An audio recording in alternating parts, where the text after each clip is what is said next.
Take a look outside. What do you see? Well, out here, I see these trees, the ground, and the beautiful sky.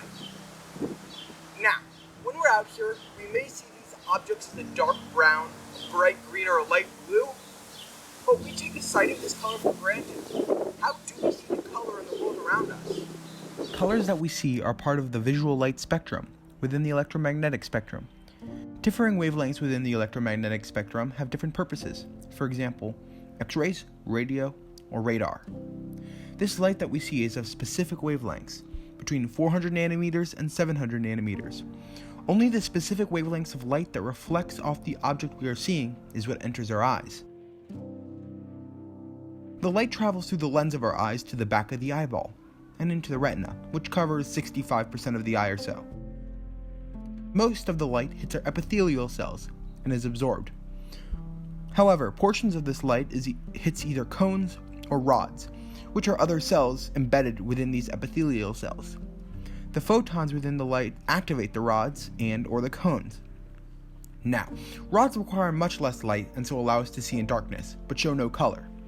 Cones, however, require many more photons to become activated, but allow us to see this color.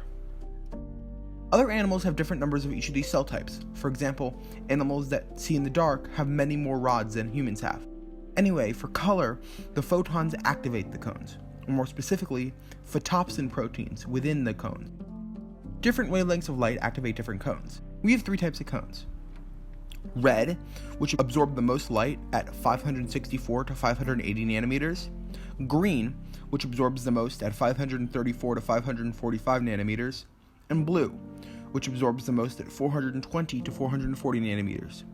Each of these types of cones is the best at absorbing a specific wavelength or color of light, but is still able to absorb other colors. For example, yellow is a specific wavelength of light that gets absorbed by both red and green cones, allowing us to see yellow. Anyways, once these proteins have been activated by those specific wavelengths of light, they trigger the activation of a secondary protein, which sends a specific signal to the neural cells within the eyes, also in the retina, based on the wavelength of light absorbed. This signal is passed through these cells to the optic nerve, which sends the same signal to the brain. Our brain interprets this specific signal based on the wavelength of light absorbed and synthesizes these colors in order to interpret these specific wavelengths, and allows us to see the picture in front of us.